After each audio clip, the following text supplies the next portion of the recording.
Hello, and welcome back to the Keep Looking Up podcast. I am very excited for today's episode because it is my first solo episode. I am a devoted TikToker, if you don't know, and this is something that I've seen kind of go viral lately is the elderly community of TikTok, aka anyone over the age of 29, has been telling what they learned in their 20s or things they wish they knew in their 20s. And I've learned a lot in my 20s. So I thought that I would be the perfect person to do this kind of an episode. So I did overcommit. I do have 25. I'm like Melissa McCarthy in Bridesmaids when she gets 88 dogs, but it's fine because I hope that some of this will resonate with you. Okay, so let's just get right into it. Number one, just because someone doesn't see your value does not mean you're not valuable. And also, it's not your job to stick around trying to prove how valuable you are. And that can be a work situation, that can be friendships, relationships. I think a lot of your 20s is trying to mold yourself to fit what you think people will like or whatever it might be. And again, if someone doesn't see value in you, it's not your job to try to prove that to them. Number two, this is something a therapist taught me that I really resonated with, that always is very helpful when I'm going through a time where I'm super fatigued or I'm feeling run down, or if I'm kind of feeling a little depressed. And that is to have things in your life that give you air. And I think listing them out, even on a note on your phone, can be super helpful, because if you are in that kind of a mode, you kind of don't want to think about things that give you air because you're in stress management mode. And that can be having coffee with a friend that fills your cup, that really is interested in what you have to say, an outdoor activity like walking your dog, having a hot girl walk, just things that you enjoy doing, and having a list of things. Like for me, it's taking a nice, really luxurious bath. Bath time with Caroline will forever reign in my life, that you can just go to when you're in need. Things that give you air.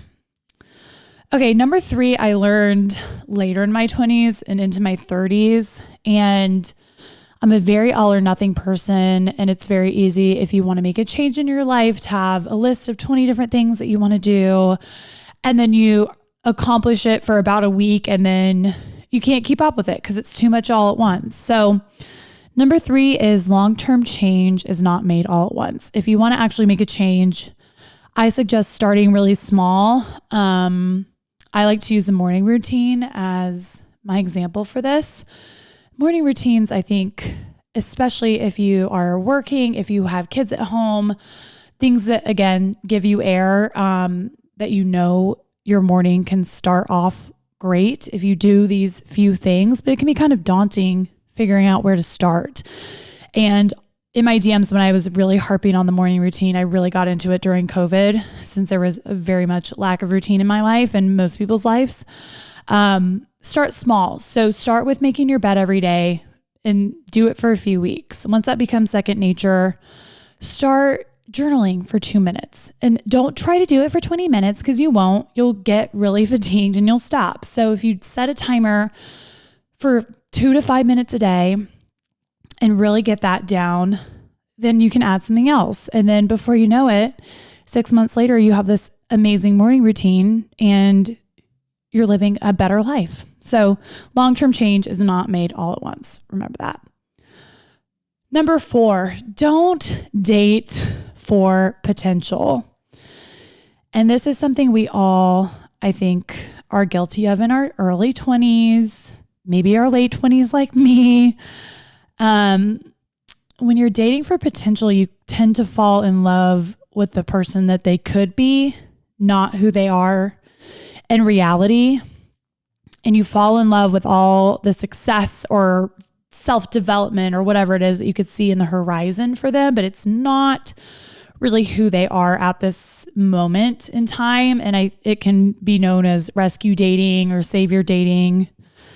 And in my situation, and I don't want to point fingers at myself, but I will, most of the time that was more about me and less about the other person. And it more reflected how I felt about myself, is that I did not feel worthy dating someone who was in our 20s. We haven't realized all of our potential, obviously, but you want someone that's en route to that, just like you are.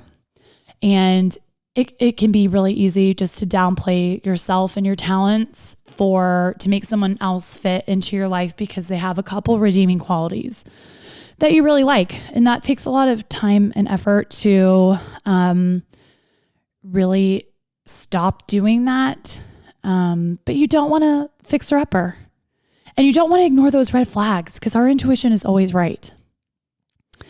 Okay, number 5, this really helps me, and I still use this all the time. What other people think of you is none of your business. We spend so much time trying to figure out what that other person is thinking if it's in a relationship. Like, do they like me? What do you like about yourself first? And do I like that other person? Those should be the questions you're asking yourself first.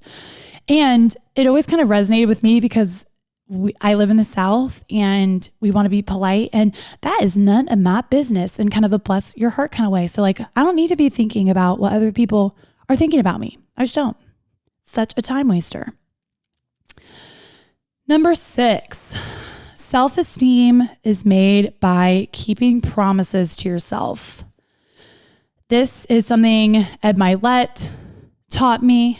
I act like he speaks to me directly. He does not. Maybe in my head. But if you don't listen to Ed Milet, I talked about him in my first episode. Again, I'm influenced by a lot of these people. And I don't take everything they say as scripture, but some of the things they say really, really resonate with me. And this is one of them. And I think it has everything to do with the person that you are walking into a room. If you know that you keep the promises that you make to yourself, you're just going to hold yourself to higher regard. And then it makes it so much easier as well for you to be making promises to others. Because I know too, in your 20s, it can be so hard to say no. And you get in a loop of, and I'll talk about this more in depth because this has to do with another number here coming up, but keeping promises to yourself is the baseline to keeping promises to others. Number 7, journal. Whether it's to get your emotions out or just to work through a problem, I think it's really beneficial to be able to look back at what you've written. And I feel like a lot of the time especially in the US, we're always we're grinding, we're trying to be better. There's not a lot of reflection and a lot of kudos given. And I think that's so important to self-improvement and self-growth, is taking time to realize how far you've come. And if you don't journal, it's kind of the unexamined life. So I always love journaling. My dad actually gave me a journal for Christmas. He died in July of 2013. So Christmas 2012, right before he passed, last Christmas I had with him. And I think this is why it's so impactful to me. He gave me a journal saying that his biggest regret in life was not journaling every day, and how he thought I was going to have a remarkable life and how I needed to chronicle it.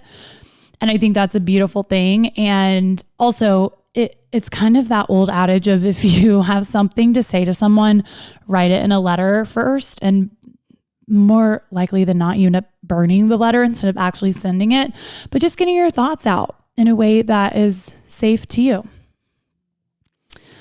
Number 8, this is a big one. This is huge. I've learned this from grief and, unfortunately from reaching the realization that no matter how much we think we can control what's going on in our life and what happens to us, we have literally no control. So number 8 is celebrate the small moments. I think we as humans try to gauge our success in our life from all of those really big moments. But those big moments are kind of far and few between. But what's even bigger are those really small moments. And life can be a lot of routine and monotony. But if your daily cup of coffee or walk with your dog has the ability to make you super elated, just think of how much more happy you'll be for those big moments. And if you start your day with so much gratitude, I know this is so cheesy and everyone is talking about it, but just leading with a really thankful heart and just being, oh God, I can't even say it without sound. It sounds so cliche, but truly, like after losing a lot of people in my life, I've just really realized that life is about those small moments. It's those small moments I miss most with the people that I love, and just really cherishing those moments. Number 9, stop trying to avoid pain and sadness. It is inevitable. We all are going to, I think we kind of have this view of happiness being a destination, and I'll be happier when I find the partner that I want, or I'm this certain dress size, and we kind of wait to be happy, and we avoid pain at all cost. But in my perspective, from what I've been through, loss means that you've experienced love, and sadness means that you experience joy. And because you're feeling all of those things, because life is such a roller coaster of emotions, you're not, I think, just being real and just realizing that life is not all going to be sunshine and roses, and kind of embracing those moments. Because if I know the grief that I had for my dad passing away is because I had such a great love and admiration for him. If I hadn't felt those feelings towards him,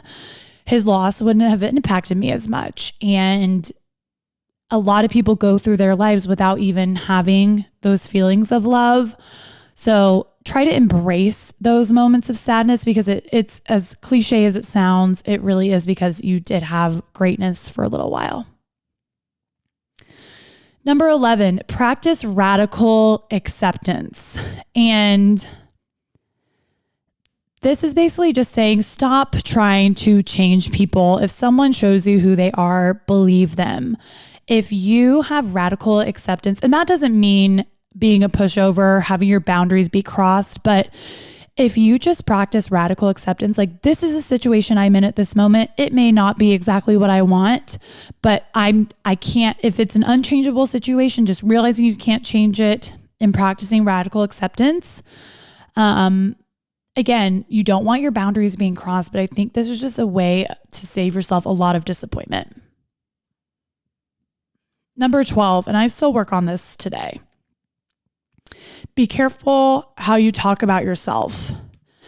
And whether that's to yourself in your head, or how you talk about yourself to your friends or to your family, be careful what you put in the universe. If you have this narrative, like for me, and I look back on even episodes of the Kid Kraddick morning show, where my whole narrative was, I'm the single girl, I can't catch a break, I don't go on dates. And if you keep telling yourself, you're going to start believing it. Even if it's a joke, or if you're trying to be self-deprecating, I've learned about the mind is that your mind is wired to win. So whatever you're telling it, it's going to do, it's going to try to accomplish.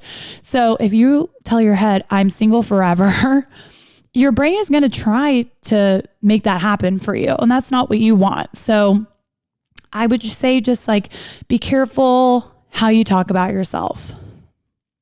Number 13, another cliche, but it really is true. Comparison is the thief of joy. You are on your own journey, and it is absolutely useless to compare your journey to others. It's so not helpful. It is so hard not to. It's way easier said than done. But try to put those blinders on if you can. And just, if you're doing the work, if you know that you're trying your best, there's no need to compare yourself to others. It is such a waste of time. Okay, number 14, this might seem silly, but it's true. Wash your face and wear sunscreen every single day. Y'all, as a 32-year-old, I've had to get lasers on my face. I wish I knew all this. I could have saved myself a lot of grief and a lot of money in my 20s. Wear sunscreen. literally daily. Don't wait until you're in the sun. Don't do it. And if you are in the sun, protect your face. You can get Super Goop. That's a really popular one that I really like, or the Ulta MD sunscreen. You can choose if you want it to be matte or sheer, but some of them have coverage, and that has been super helpful. Also, try to have a daily makeup routine that you like to do. And that can be just like for me on a day-to-day, it's sunscreen and tinted moisturizer and mascara. But just having that every day just makes me feel way more put together. And also the sunscreen these days, like, can actually give you some coverage. So wear sunscreen every day. Number 15. This one is hard, but friendships can be seasonal. And I've repeated this to a lot of my friends, and I've really had to come to terms with this in my 20s, because I'm a very, very loyal friend. And sometimes it doesn't always pay off to be loyal to people that you shouldn't be loyal to. And there are very few people, I think, that are meant to be lifelong friends. And if you have, a handful, that is plenty. I have like 2 to 3 that will be in my life forever. But other than that, it's okay to have seasonal friendships, because you find people who are going through similar experiences as you at the time that you feel like you align with. But if you feel like you're out of alignment with someone, you don't need to cut them off. You don't need to, it doesn't even necessarily have to be a conversation. I think just keeping inventory of those people, and it's okay to love them from afar, because what I found too is those friendships that I thought were seasonal, they were seasonal at the time, and then down the line we were able to reconnect, and they ended up filling up my life with a lot of joy.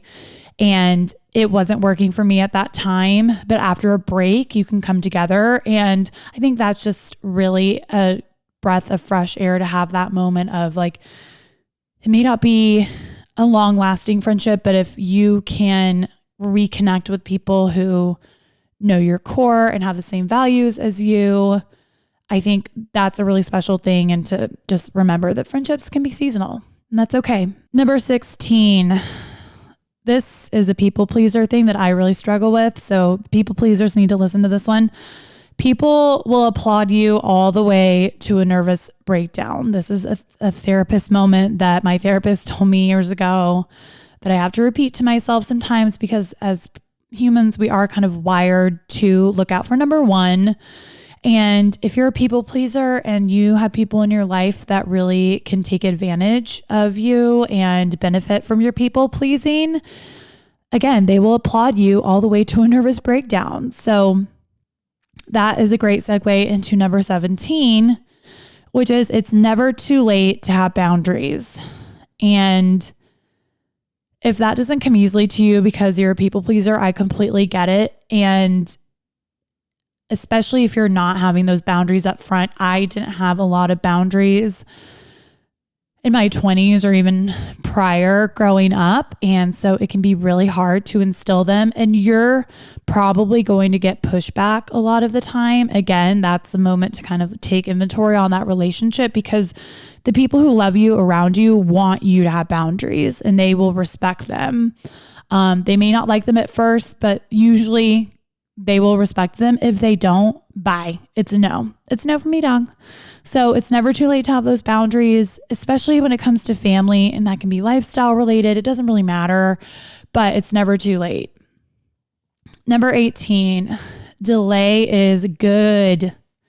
Caroline Marks, who is the little evil chair lady. If you don't know what I'm talking about, go to my Instagram, click on the little evil chair highlight and watch it. But she's kind of my life guru. She has been for a really long time, Caroline. And she's been telling me this since I was like 23, and I should probably get it tattooed on my body, because I am, like I said, an all or nothing personality, and I want what I want when I want it. And that's a good thing in my career. But sometimes things have happened in my life where they got delayed, and I was so upset and so frustrated at the time, and it ended up not working out and getting delayed for a reason. I have 20 instances I can think of off the top of my head where things that were not meant for me have been delayed. And then I kind of came to the conclusion like, oh, this shouldn't be happening. And those moments are huge. And so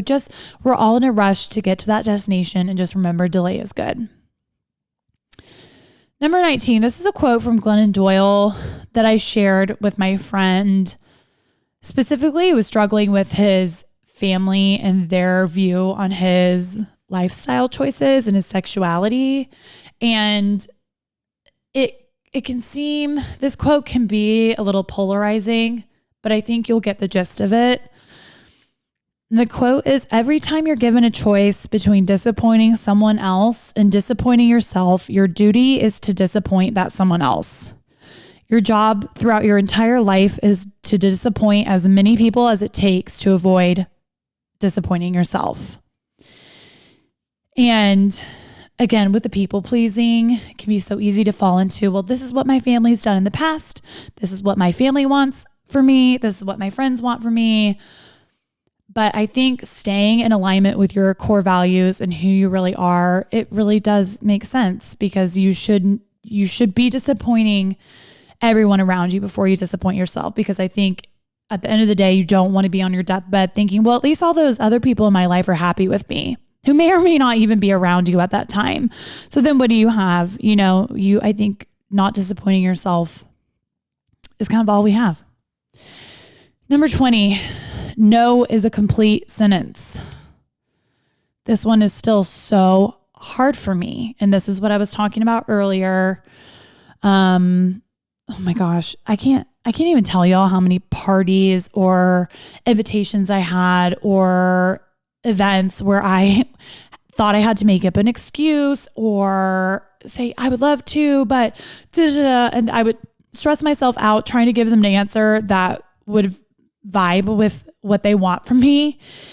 But you don't always have to do that. No is a complete sentence. And I think my current therapist has told me, obviously as you get older, your ability to give an F, it just goes down. And now in my 30s, I really I just say no. I say no to pretty much everything I don't want to do. And you don't have to explain why. And that's okay. And again, that goes with boundaries saying no is a complete sentence. Number 21, Carmela Soprano really did say it best.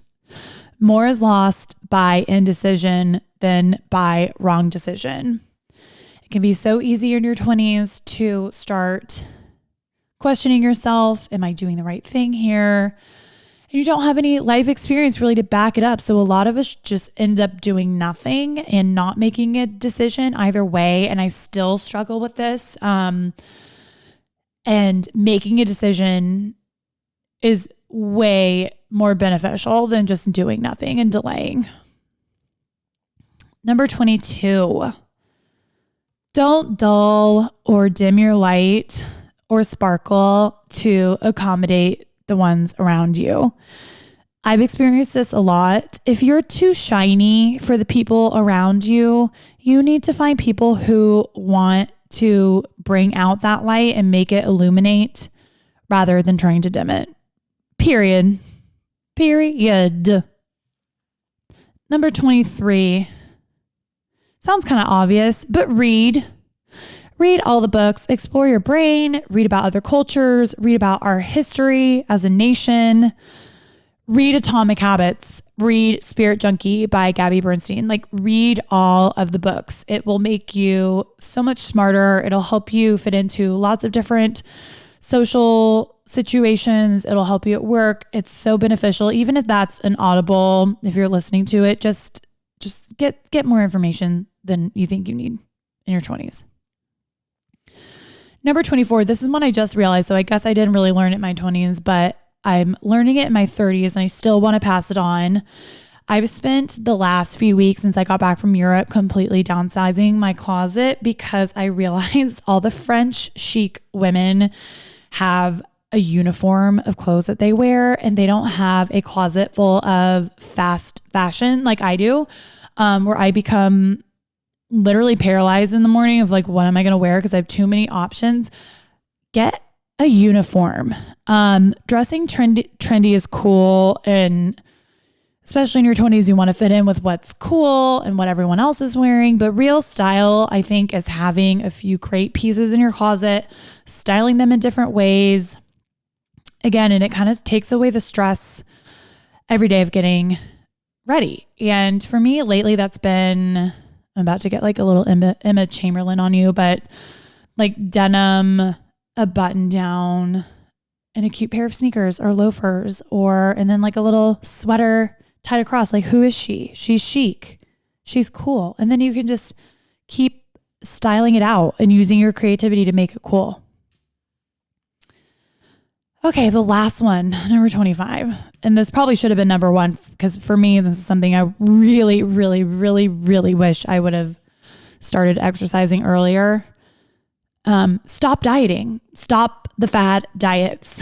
I promise you the food noise will subside as you get older, because again, you genuinely just stop caring as much. You want longevity more in your 30s, and you want to be a certain dress size. And for me, it's not about loving your body every single day, but I think appreciating what your body can do for you, not restricting any type of food, eating a wide array of food that makes you feel good. And I think for me, I missed out on so many fun times with my friends when I was dieting. I remember I would go through these little months of like fad diets. I was even talking to my friend Logan the other day. Like, she literally goes, remember when you did the keto diet? And I was like, oh my God, so embarrassing. Like, it works for some people. It's great, I guess. Again, not for me, because I have a history of heart disease. So also, if you have people in your life telling you like, get on this fad diet, you need to do some research. No fad diet ever ends up working, but especially if you have a family history. That's just a little side note. But, I don't want any of you to miss out on fun moments because you're miserable dieting. Having a balanced lifestyle will just take time. And I didn't really get into that until my late 20s too, and I still struggle with it today. But just having a Rolodex of healthy recipes that you can pull out. And for me, that's like any defined dish recipe, Alex Snodgrass, her cookbooks are great. Half Baked Harvest, anything where it's whole foods that are super nourishing that you can eat throughout the week. I think that's a happy medium. You don't want to be like gorging yourself every night, but I think having that balance of things that you can turn to that you know you like, because you'll use those forever. I have recipes that I learned in my 20s that I will just pull out like so easy now. I don't even think about it. And I think that's such a huge, big deal. I feel weird ending on the stop dieting one, but it really is prevalent. So I hope this was insightful for y'all. I had a lot of fun making this. I could have probably had 40 things that I've learned in my 20s, but I hope you enjoyed this. I would love some feedback on what y'all thought. So please DM me either at Caroline Kraddick or at KLU podcast. And I would really love to do a Q&A podcast. That was the number one question I got on my Instagram when I did a Q&A a couple weeks ago, is people wanting some questions answered. So feel free to send those to me as well. And I want to do another solo episode here soon. I'll probably do one once a month. I really actually, if you are a Caroline's Obsessions listener, you know that was my biggest fear, was doing these solo episodes, but I really had a lot of fun doing it. So I look forward to doing more. I hope all of you have a great week and you're in for a treat for next week's guest, and keep looking up, because that's where it all is. I'm just gonna get stronger. I'm just gonna get stronger.